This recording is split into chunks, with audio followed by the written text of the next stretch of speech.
저는 한 가지 궁금한 게요.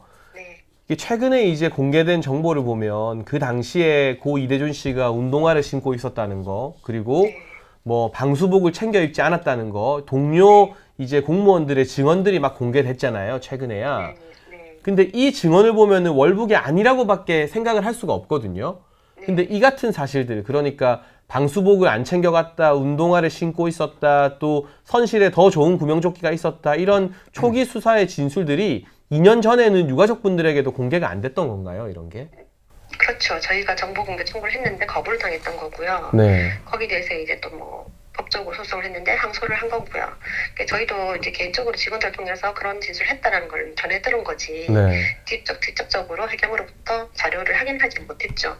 그리고 남편이 근무 중에 운동화 신는 건 제가 더 잘 알거든요. 네. 가판이 미끄러워서 절대 슬리퍼 안 신습니다. 그리고 언론에는 자꾸 그 슬리퍼가 나란히 있었다고 하는데 나란히 있지 않았고요. 굵은 밧줄 밑에 깔려 있었고 슬리퍼 위에는 먼지가 있었어요. 신었다고 할 수 없는 상태 신발이에요. 네. 네, 그런 거를 다 모두 나란히 있었다라고 막 이렇게 얘기를 하고 하더라고요. 그러니까 이게 초기에 이 같은 진술이 2년 전에 공개됐으면 월북 아니라는 주장에 힘이 더 실렸을 텐데, 이런 것들을 2년 전에 공개를 안 하고 가족분들에게도 안 알려주고 숨겼다는 게 도저히 이해가 안 돼요, 상식적으로. 그때 말이에요. 이게 이제 고인의 친구분들, 회사 동료분들, 네. 하고도 뭐 이런저런 뭐 장례식이 없었죠. 그래도 연락이 좀 되고 그랬을 건데, 그 동료분들은 어떤 얘기를 했었나요? 직접적으로 제가 배에 같이 근무했던 동료와 통화는 한 적은 없고, 계속적으로 이제 서해어 관리단에서 꾸준하게 연락은 계속 주셨어요, 저희한테. 네. 뭐 직원 가족 관리 차원에서 연락을 주셨는데, 네. 이제 뭐 그분을 통해서 들어보면은 월북이라 생각하는 직원들은 없다라고, 아예 없다라고 얘기를 하더라고요. 네, 그리고 평소 남편의 또 성향이 네. 그렇게 월북을 단행할 만한 성격도 아니고, 뭐 정신적 공황 상태 이런 말을 했잖아요. 네. 전혀 그런 식의 치료를, 정신과적 치료를 받은 적도 없고요. 네. 제가 하도 그렇게 단정적으로 언론에 나오길래 제가 내가 모르는 무슨 정신과적 치료를 받은 경험이 있나 싶어서 제가 의료비를 빠지셨어요. 근데 전혀 없고요. 네. 그리고 뭐 그렇게 실종되기 불과 1시간 전까지만 해도 뭐 아들하고 공부 잘 되고 있냐고 이런 얘기도 하고 막 했었거든요. 그러니까 전혀 정신적 공황 상태가 아니었어요. 저하고 아이들하고 통화할 때도. 네. 근데 뜬금없이 그런 얘기가 나오니까 전 너무 당황스러운 거죠. 그러네요. 그러면은 그때 그 동료들이 월북일 가능성이 없다라고 판단했던 네. 중요한 이제 근거들이 있을 거 아닙니까, 또? 네네. 예, 그때 정부가 발표한 것과 다른 반대 증거들이 있었을 텐데, 몇 가지만 좀 소개를 해주시면요. 조류 상태가 일단은 뭐 월북을 강행할 수 있는 조류 상태가 아니었다고 하더라고요. 조류 상태가요? 예, 그때 뭐 경찰에서는 뭐 잔잔했니 이렇게 얘기하는데 직원들이 얘기하기에는 100개의 그 조류가 가겠다고 하더라고요. 네. 그리고 그 당시 또 거기 연평도 어촌 계장님이 직접 증언을 하셨거든요. 네.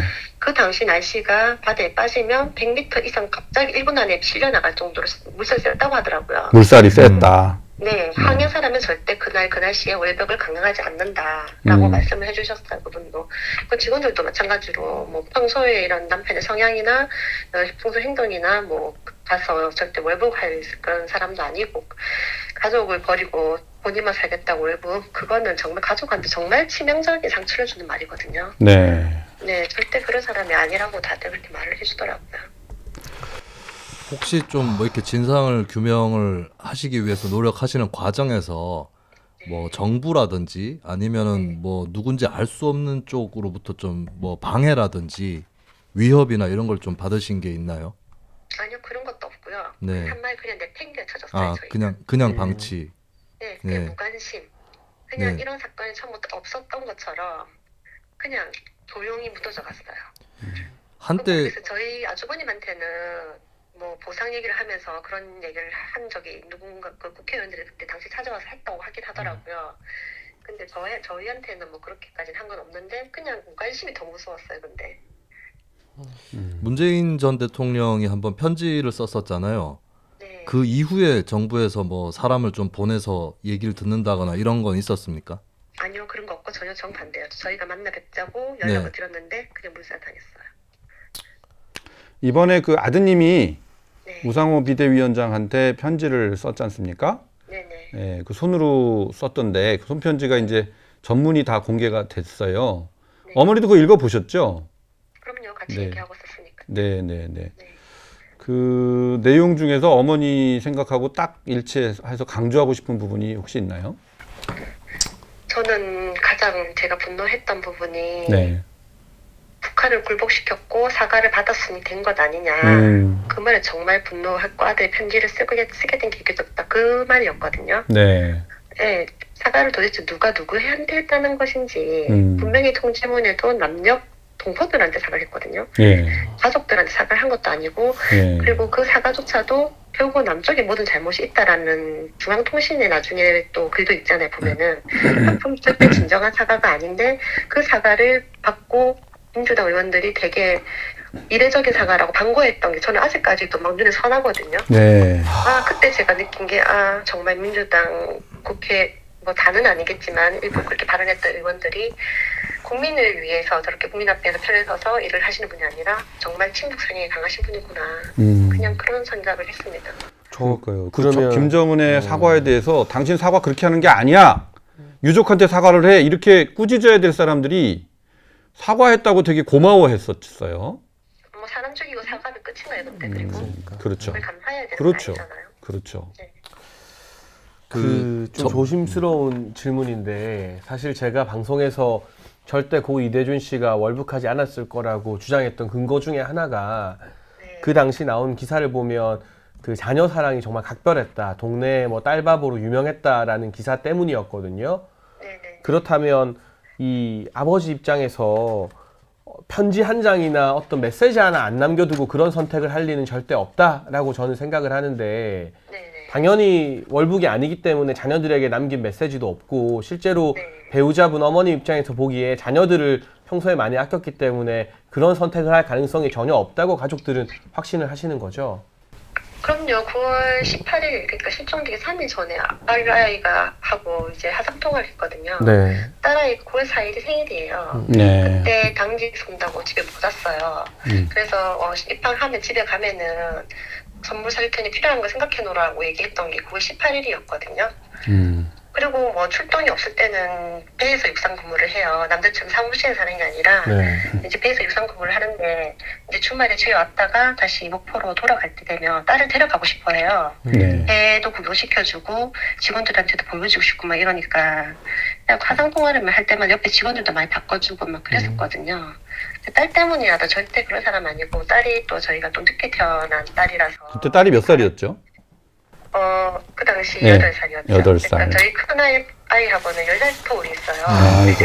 제가 큰아이 낳고 10년 있다가 낳은 딸이라서 되게 원했던 딸이었거든요. 또 그러니까 딸에 대한 애정을 각별하게 그런 걸 생각해서 절대 그런 사람이 아니에요. 네.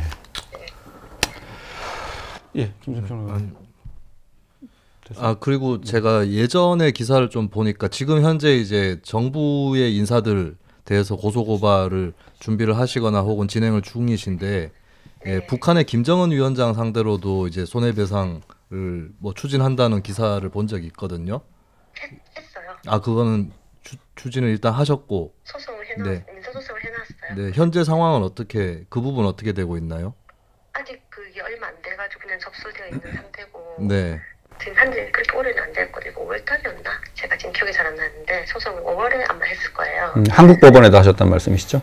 네네네. 네. 그게 뭐 솔직히 북한을 상대 소송해서 돈을 받겠다는 그런 건 현실적으로 좀 가능하지 않은 부분인데 그 죄를 묻고 이제 거기에 대한 증거를 남겨놓기 위해서 이제 소송을 걸어놓은 거거든요. 그거는 아직까지는 5월을 아마 새 대통령님 취임하시기 전이었으니까 5월에 네. 4월 말이었던 것 같아요. 네. 네네네. 저는 그 소송이 의미가 있다고 보는 게 이제 비슷한 사례로 그 국군포로 강제 노역을 하셨던 분들이 또 소송을 제기를 하셔가지고 그게 뭐 소송이 끝나진 않았을 텐데 아마 중간에 승소 판결을 받았을 거예요. 그래서 이제 아마 현실적으로 배상을 받는 방법, 북한으로부터 직접 받는 방법은 없다 할지라도 좀 다른 방법을 통해서 뭐 한국 정부를 통해서든 예, 그런 판결은 또 충분히 나올 수 있지 않을까. 예, 저도 그 소송은 예, 관심 있게 지켜보도록 하겠습니다. 네, 알겠습니다. 저는 마지막으로 한 가지 네. 여쭤보고 싶은 게 이제 그 당시에 왜 그렇게 섣불리 월북으로 이 정황을 발표했느냐 하는 것에 대한 진상 규명도 반드시 필요하고 네. 또 한 가지는 국방부에서 사망 6시간 전에 이걸 인지하고 또 청와대에 사망 3시간 전에 서면 보고가 이루어졌는데 그 긴 시간 동안 우리가 이대준 씨의 구호를 위해서 어떤 조치를 했는지 그게 적극적인 조치가 있었는지 없었는지 알아내는 것도 저는 굉장히 중요하다고 생각을 하는데요. 유가족 입장에서 추가적으로 더 진상 규명이 필요하다고 생각되는 부분이 어떤 부분이신지 말씀해 주시면 감사하겠습니다. 지금 장예찬님께서 하신 말씀 그 부분이 제일 중요해요. 그게 가장 어떻게 보면 이 사건의 제일 중요한 요점인데 외부로 모든 게 전환이 돼버려서 그게 뭐 진실규명에 대한 그런 부분들이 조금 묻혀진 경향이 있는데 저도 가장 그 부분이 궁금한데 제가 알기로는 그 어떤 국가의 그런 타워도 작동되지 않았던 걸로 알고 있거든요. 거기에 대한 사실 규명도 반드시 필요하고요.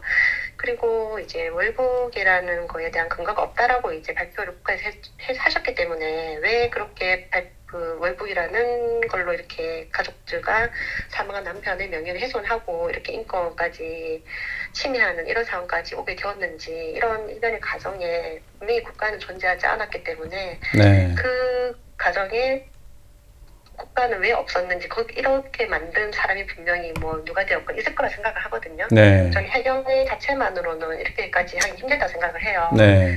네, 거기에 대한 진실 규명이 밝혀져서 뭐 처벌인 뭐 법 앞에는 누구나 평등해야 되고 누구나 법을 피해갈 수는 없다고 생각하거든요. 네. 그러니까 그 법의 테두리 안에서 잘못한 부분이 있다면은 제대로 된 처벌을 받아야 할 것이고요. 그게 뭐 더 높은 사람이 되었다 해도 저는 뭐 당연한 처벌이 있어야 된다고 생각합니다.